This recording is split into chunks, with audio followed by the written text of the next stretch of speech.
Study material চ্যানেলে সবাইকে স্বাগত। আজকে আমি নভেম্বর মাসের অ্যাচিভার্স বই সম্পর্কে কিছু বলবো। সেখানে ডেসক্রিপটিভভাবে কারেন্ট অ্যাফেয়ার্স রয়েছে। সেই বিষয়গুলি সাম্প্রতিক খবরের শিরোনাম, রাজ্যের উল্লেখযোগ্য খবর, দেশ বিদেশের উল্লেখযোগ্য খবর, পুরস্কার ও সম্মান, খেলাধুলার খবরাখবর। আমি খেলাধুলার খবরাখবর সম্পর্কে আজকে শুরু করব দুটি বিষয়ের ওপর, এশিয়া কাপ আর দৃষ্টিহীন মহিলা টি-20 বিশ্বকাপ।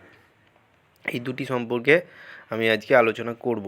তো আমি 51 পাতায় চলে যাই। সেখানে এই ঈদ সম্বন্ধে বলে দেওয়া রয়েছে, খেলাধুলার খবর রয়েছে এই 51 পাতায়। এখানেই মূলত এটি থাকবে। তো চলো, খেলাধুলার খবরাখবর। ক্রিকেটের মধ্যে আমি দুটো পড়বো এখানে, এশিয়া কাপ আর দৃষ্টিহীন মহিলা টি-20 বিশ্বকাপ। তো চলো এশিয়া কাপ 2025 সম্পর্কে পড়ি।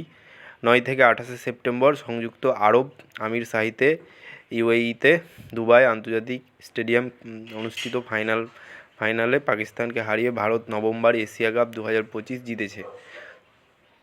17তম এশিয়া কাপের আসর ভারতে আয়োজিত হওয়ার কথা ছিল, কিন্তু পরে এটি সংযুক্ত আরব আমির শাহিতে স্থানান্তরিত হয়, যার 11টি ম্যাচ দুবাই আন্তর্জাতিক ক্রিকেট স্টেডিয়ামে এবং 8টি ম্যাচ শেখ জায়েদ স্টেডিয়ামে অনুষ্ঠিত হয়েছিল। অর্থাৎ 8টি ম্যাচ পাকিস্তানে হয়েছিল আর 11টি ম্যাচ দুবাইয়ে হয়েছিল, এবং ভারত সেখানে জয়লাভ করেছিল পাকিস্তানকে হারিয়ে। এশিয়া কাপ 2025-এর উল্লেখযোগ্য বিষয় কী কী ছিল?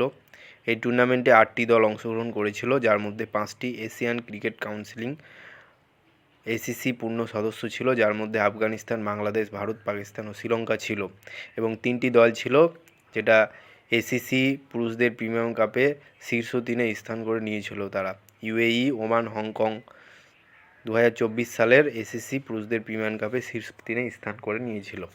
9টি শিরোপা, 7টি ওয়ানডে এবং 2টি টি-20 নিয়ে ভারত টুর্নামেন্টের ইতিহাসে সবচেয়ে সফল দল হয়ে ওঠে, এবং যেখানে শ্রীলঙ্কা 6টি শিরোপা নিয়ে দ্বিতীয় স্থানে রয়েছে আর পাকিস্তান 2টি জিতেছে। ভারত $3 লক্ষ ভারতীয় মুদ্রায় প্রায় 2.6 কোটি টাকা পুরস্কার পেয়েছে, এবং 2023 সংরক্ষণের তুলনায় 50% বেশি। দৃষ্টিহীন মহিলা টি-20 বিশ্বকাপ 11 নভেম্বর থেকে 23 নভেম্বর পর্যন্ত ভারত ও শ্রীলঙ্কা প্রথম দৃষ্টিহীন মহিলাদের টি-20 বিশ্বকাপ ক্রিকেট আয়োজন করতে চলেছে। শ্রীলঙ্কার ক্রীড়ামন্ত্রী Sunil Kumar Gamage, Sri Lanka cricket association for the visually handicapped কর্মকর্তা এবং cricket association for the blind in India CABI এর প্রতিনিধিদের উপস্থিতিতে কলম্বো মানে শ্রীলঙ্কার রাজধানীতে এটি ঘোষণা করা হয়। প্রতিযোগিতায় অস্ট্রেলিয়া, ইংল্যান্ড, ভারত, নেপাল ও পাকিস্তান, শ্রীলঙ্কা এবং মার্কিন যুক্তরাষ্ট্র দলগুলি 21টি লিগ ম্যাচ, 2টি সেমিফাইনাল এবং ফাইনালে অংশগ্রহণ করবে বলে জানিয়েছে। ভারত ও ওয়েস্ট ইন্ডিজ সিরিজে জয় ভারত এবং ওয়েস্ট ইন্ডিজের সিরিজের মধ্যে ভারতের জয় হয়েছে। 10 থেকে 14 অক্টোবর ভারত ওয়েস্ট ইন্ডিজ সিরিজের দ্বিতীয় এবং শেষ টেস্টটি দিল্লির অরুণ জেটলি স্টেডিয়ামে অনুষ্ঠিত হয়ে গেল। সেখানে ভারত 7 উইকেটে জয়লাভ করে ওয়েস্ট ইন্ডিজের বিরুদ্ধে 2-0 ব্যবধানে সিরিজ জিতে নেন। শুভমন গিলের অধিনায়কত্বে এই সিরিজটি ভারতের প্রথম হোম টেস্ট সিরিজ জয়ের চিহ্ন বলে বলা হয়েছিল। সিরিজটি 2025 থেকে 27 আন্তর্জাতিক ক্রিকেট কাউন্সিল বিশ্ব টেস্ট চ্যাম্পিয়নশিপের অংশ ছিল। রবীন্দ্র জাদেজা দ্বিতীয়বার player of the test series শীর্ষক পুরস্কার অর্জন করেন এই সিরিজে। তিনি 2টি ম্যাচে 104 রান এবং 8টি উইকেট সংগ্রহ করেন।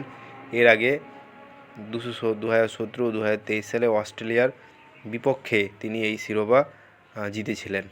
October 2025 ICC player of the month ভারতের তরুণ ওপেনার অভিষেক শর্মা সেপ্টেম্বর মাসে এশিয়া কাপে 7 ম্যাচে 314 রান সংগ্রহ করেন, গড় 44.85 এবং স্ট্রাইক রেট 200। এই পারফরমেন্সের জন্য তিনি প্লেয়ার অব দ্য টুর্নামেন্ট নির্বাচিত হন, এবং 2025 সালের অক্টোবর মাসে আইসিসি পুরুষ প্লেয়ার অব দ্য মান্থ পুরস্কার লাভ করেন। তাহলে ICC player of the month পুরস্কার জিতে নিলেন অভিষেক শর্মা।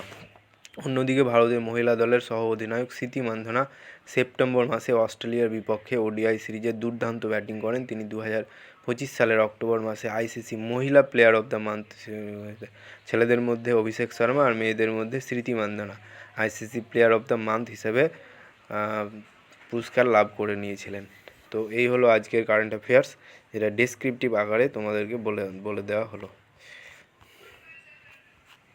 এখানে আমাদের কারেন্ট অ্যাফেয়ার্সগুলো রয়েছে। ক্রিকেট সম্পর্কে আজকে বলা হলো।